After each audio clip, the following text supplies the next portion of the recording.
Bank earnings season is one of the most important times for understanding the real state of the U.S. economy. When big banks like JPMorgan Chase, Bank of America, Wells Fargo, and Citigroup release their quarterly results, they provide valuable clues about how consumers and businesses are actually doing. These reports often reveal trends in spending, borrowing, saving, and credit health long before official government data becomes available. In this video, we will break down what the latest bank earnings in 2026 are really telling us about the economy and what it means for normal Americans. Chapter 1. Why bank earnings are important economic indicators. Banks sit at the center of the economy. They lend money to consumers and businesses, hold deposits, and process countless financial transactions every day. Because of this central role, their earnings reports act like a health checkup for the broader economy. When banks report strong loan growth, it usually means businesses are expanding and consumers are confident enough to borrow. When they report rising problem loans or slowing deposit growth, it can signal that people and companies are facing financial stress. Unlike government economic data, which often comes with a lag, bank earnings are released quickly and reflect real-time conditions. Investors, economists, and policymakers closely watch these reports to understand trends in consumer spending, business investment, housing, and credit quality. For regular people, these reports can help explain why interest rates are moving in a certain direction or why the stock market is reacting the way it is. Chapter 2. What banks are reporting in 2026? In 2026, bank earnings have shown a mixed picture. On one hand, many large banks have reported solid profits, partly because they have been able to charge higher interest rates on loans while paying relatively lower rates on deposits. This has helped their net interest income remain strong. On the other hand, some areas like consumer lending and small business borrowing have shown signs of slowing down. Banks have also reported different trends across different types of loans. Credit card balances have remained high for many consumers, while demand for mortgages and auto loans has been more moderate. Business lending has been uneven, with some sectors showing strength while others remain cautious. These mixed signals suggest that the economy is neither booming nor in deep trouble, but rather in a state of careful navigation. Chapter 3. Consumer spending and credit card trends. One of the most watched parts of bank earnings is consumer behavior. Credit card spending and balances give a direct look at how Americans are managing their day-to-day finances. In recent reports, banks have noted that credit card usage remains relatively strong, especially among higher-income households. However, there are signs that some lower and middle-income consumers are feeling pressure, as seen in slightly rising delinquency rates on credit cards and personal loans. This suggests that while overall consumer spending is holding up, it is becoming more uneven. People with stable, higher incomes continue to spend, while those facing higher costs for groceries, housing, and energy are becoming more cautious. Banks have also noted that consumers are increasingly using credit cards for everyday expenses rather than just big purchases, which can be a warning sign if it continues for too long. Chapter 4. Business loans and corporate health. Bank earnings also reveal a lot about how businesses are feeling. Commercial and industrial loan growth has been moderate in 2026. Some banks have reported that larger corporations with strong balance sheets are borrowing for expansion or acquisitions. However, smaller businesses have been more cautious, with some reducing their borrowing due to higher interest rates and economic uncertainty.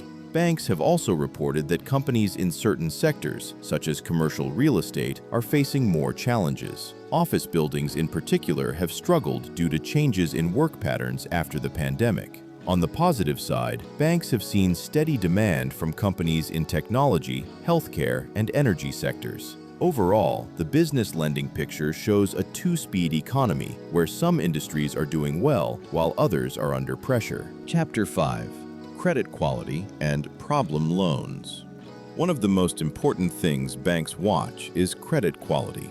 Basically, whether people and businesses are able to repay their loans. In recent earnings, most major banks have reported that overall credit quality remains relatively stable. However, there have been some warning signs in specific areas. Credit card delinquencies have increased slightly, especially among younger borrowers and those with lower credit scores. Auto loan delinquencies have also ticked up in some regions. On the commercial side, banks have increased their reserves for potential losses in commercial real estate. These trends suggest that while the economy is not in crisis, some segments are starting to feel stress. Banks are watching these numbers closely because rising problem loans can be an early signal of broader economic weakness. Chapter 6. What this means for the Federal Reserve. Bank earnings provide important information for the Federal Reserve as it makes decisions about interest rates. When banks report strong consumer spending and healthy loan demand, it can signal that the economy is resilient enough to handle higher interest rates. On the other hand, signs of slowing loan growth or rising delinquencies may push the Fed to consider cutting rates to support economic activity. In 2026, the mixed signals from bank earnings have contributed to uncertainty about the Fed's next moves. Some banks have noted that higher interest rates are starting to weigh on borrowing, while others have said that consumers and businesses are adapting well. This mixed picture makes it harder for the Fed to decide whether to cut rates aggressively or proceed more cautiously. Chapter 7. Impact on stock market and investors. Bank earnings often have a big impact on the stock market. When banks report strong profits, their stock prices usually rise, and this can lift the broader market. When results are weak or show signs of economic trouble, bank stocks can fall and drag other sectors down with them. In recent earnings seasons, investors have paid close attention to what banks say about future economic conditions. Comments from bank CEOs about consumer strength, business confidence, and credit trends often move markets more than the actual profit numbers. Investors use these insights to adjust their expectations for corporate earnings across the entire economy. Chapter 8. What it means for normal Americans. For regular people, bank earnings may seem like something only investors care about, but these reports actually affect everyday life in several ways. When banks report strong deposit growth, it can mean that people are saving more, which might lead to better interest rates on savings accounts. When they report rising credit card balances and delinquencies, it can signal that many families are under financial pressure. Bank lending trends also affect mortgage rates, auto loan rates, and business expansion, which in turn affects job creation. So even if you don't own bank stocks, the health of the banking system and what it reveals about the economy can influence your job security, borrowing costs, and overall financial well-being. Chapter 9. Possible scenarios for the rest of 2026. Looking ahead, there are a few possible paths the economy could take based on what banks are seeing. In one scenario, consumer spending remains steady, businesses continue to invest cautiously, and credit quality stays manageable. In this case, the economy could avoid a recession and grow at a moderate pace. In another scenario, rising delinquencies and slowing loan demand could signal that the economy is weakening more than expected. This might push the Federal Reserve to cut interest rates more aggressively to support growth. A third possibility is a mixed outcome where some parts of the economy remain strong while others struggle, leading to uneven growth across different regions and industries.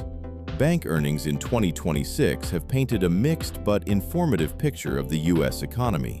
While there are signs of resilience in consumer spending and certain business sectors, there are also warning signs in credit quality and loan demand.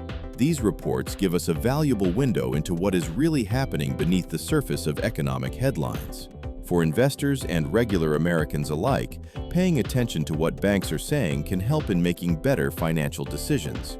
Whether it is about jobs, borrowing, saving, or investing, the signals from bank earnings provide important clues about the road ahead. Thank you for watching this video.